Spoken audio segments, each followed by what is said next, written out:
Assalamualaikum. Hai guys, perkenalkan namaku Dian Septa Deviani dari kelas 11 HKL 1 SMK Negeri 1 Bekalan. Kali ini aku akan membahas sedikit mengenai akuntansi desa dan kelurahan. Let's go. 1. Pengertian desa dan kelurahan. Apa itu desa? Desa adalah kesatuan masyarakat hukum yang memiliki batas wilayah yang berwenang untuk mengatur dan mengurus urusan pemerintahan, kepentingan masyarakat setempat berdasarkan prakarsa masyarakat, hak asal-usul dan atau hak tradisional yang diakui dan dihormati dalam sistem pemerintahan Negara Kesatuan Republik Indonesia menurut UU Nomor 6 Tahun 2014. Lalu, apa itu kelurahan? Kelurahan adalah suatu wilayah kerja lurah sebagai perangkat daerah kabupaten dan atau daerah kota di bawah kecamatan, menurut UU Nomor 22 Tahun 1999. Dan yang kedua, perbedaan desa dan kelurahan. Desa dan kelurahan tentu saja memiliki perbedaan. Antara lain adalah 9 aspek pada tabel berikut. 9 aspek perbedaan desa dan kelurahan antara lain adalah mata pencarian penduduk, kedudukan, pemilihan pemimpin, pengawasan, status kepegawaian, pembiayaan, anggaran keuangan, regulasi keuangan, serta regulasi PBJ. Untuk rincian lebih jelas mengenai perbedaan desa dan kelurahan, kalian bisa baca pada tabel yang tertera pada layar ya. Lanjut yang ke nomor 3 yaitu pengelolaan keuangan desa. Keuangan desa menurut UU Desa adalah semua hak dan kewajiban desa yang dapat dinilai dengan uang serta segala sesuatu berupa uang dan barang yang berhubungan dengan pelaksanaan hak dan kewajiban desa. Siklus pengelolaan keuangan desa meliputi 1. Perencanaan, 2. Pelaksanaan, 3. Penatausahaan, 4. Pelaporan, dan yang kelima adalah pertanggungjawaban. Periode 1 tahun anggaran terhitung mulai tanggal 1 Januari sampai dengan 31 Desember. Keuangan desa dikelola berdasarkan praktik-praktik pemerintahan yang baik. Asas-asas pengelolaan keuangan desa sebagaimana tertuang dalam Permendagri Nomor 113 Tahun 2014 adalah sebagai berikut. 1. Transparan, yaitu prinsip keterbukaan yang memungkinkan masyarakat untuk mengetahui dan mendapat akses informasi seluas-luasnya tentang keuangan desa.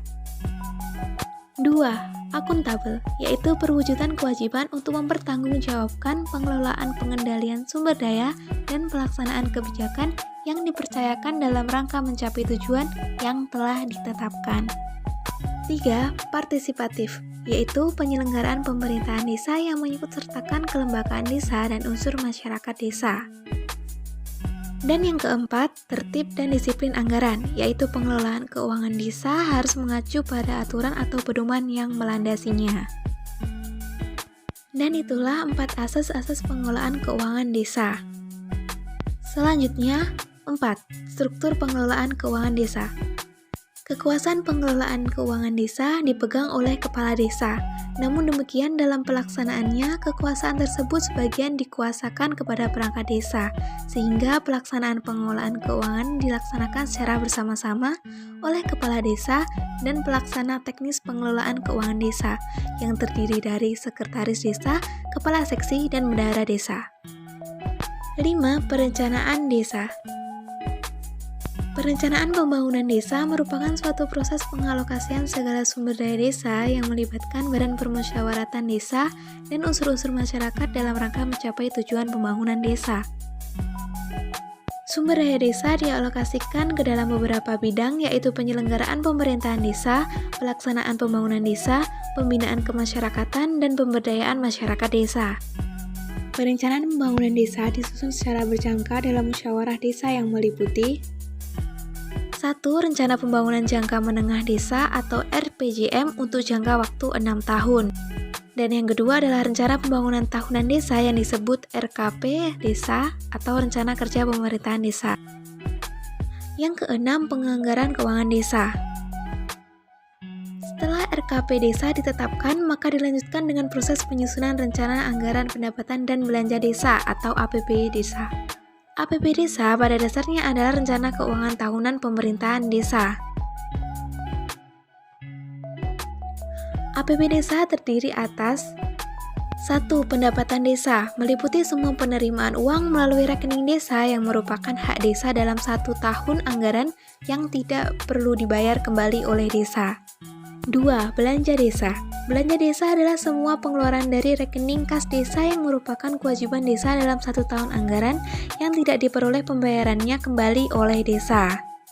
3. Pembiayaan desa, meliputi semua penerimaan yang perlu dibayar kembali dan atau pengeluaran yang akan diterima kembali baik pada tahun anggaran yang bersangkutan maupun pada tahun-tahun anggaran berikutnya. 7. Siklus anggaran pendapatan dan belanja desa. Siklus anggaran pendapatan dan belanja desa terdiri dari 1. Perencanaan keuangan desa. Rencana kerja pemerintah desa atau RKP desa dibuat dalam jangka waktu 1 tahun. RKP desa menyoroti perencanaan sumber daya, kontribusi biaya, dan berbagi tanggung jawab. 2. Penganggaran keuangan desa. Rencana anggaran keuangan tahunan yang ditetapkan untuk menyelenggarakan program desa disebut dengan anggaran pendapatan dan belanja desa atau APB desa. Dan yang ketiga adalah pelaksanaan keuangan desa. Dan yang terakhir 8. Penata usahaan. Penata usahaan merupakan kegiatan pencatatan transaksi keuangan desa berupa pengeluaran dan pemasukan yang dilakukan oleh bendahara desa. Transaksi tersebut dicatat secara sistematis dan kronologis. Bendahara akan mencatat penerimaan dan pengeluaran tunai pada buku kas umum dan membuat kwitansi sebagai bukti transaksi atau tanda terima. Untuk transaksi yang bersifat transfer akan dicatat ke buku bank. Selain pencatatan yang bersifat umum, bendahara juga mencatat kewajiban berpajakan ke dalam buku pajak, sedangkan penata usahaan realisasi pembiayaan dicatat dalam buku perincian pembiayaan.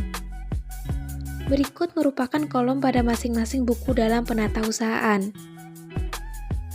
Terdapat 4 jenis buku, yaitu buku kas umum atau BKU, buku pajak, buku bank, dan yang keempat adalah buku kas harian pembantu.